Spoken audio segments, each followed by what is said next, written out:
Presiden Joe Biden disambut hangat oleh Perdana Menteri Israel Benjamin Netanyahu ketika ia melakukan kunjungan beresiko tinggi ke wilayah perang itu, menunjukkan solidaritas Amerika setelah serangan 7 Oktober yang dilakukan militan Hamas terhadap warga sipil Israel.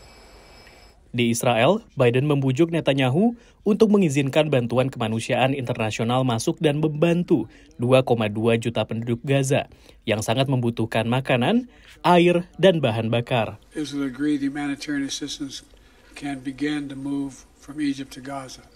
Biden sedianya juga bertemu dengan para pemimpin Palestina dan negara-negara Timur Tengah, namun Presiden Palestina Mahmud Abbas dan Raja Yordania Abdullah membatalkan rencana pertemuan mereka dengan Biden setelah ledakan di Rumah Sakit Al-Ahli Gaza menewaskan ratusan warga Palestina pada Selasa malam.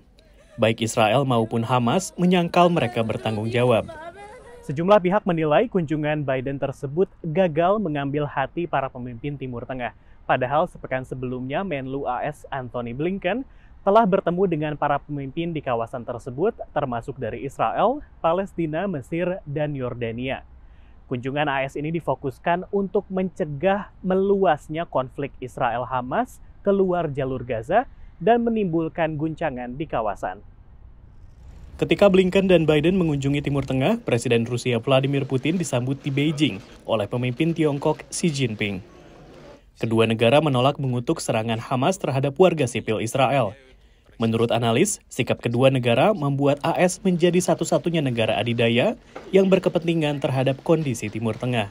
It is the only superpower that has real military assets, and that's not just assets that it's going to give to Israel in the conflict. It's the 2 aircraft carriers in the Eastern Mediterranean. It's the security relationships with Jordan, with Egypt, with Saudi Arabia, with surrounding countries, and it is the diplomatic bandwidth to do the kind of conversations and activities that you've seen Secretary Blinken and the President engage in. Pada saat yang sama, Rusia dan Tiongkok bekerja sama menjungkir balikan tatanan global yang dibangun setelah Perang Dunia Kedua.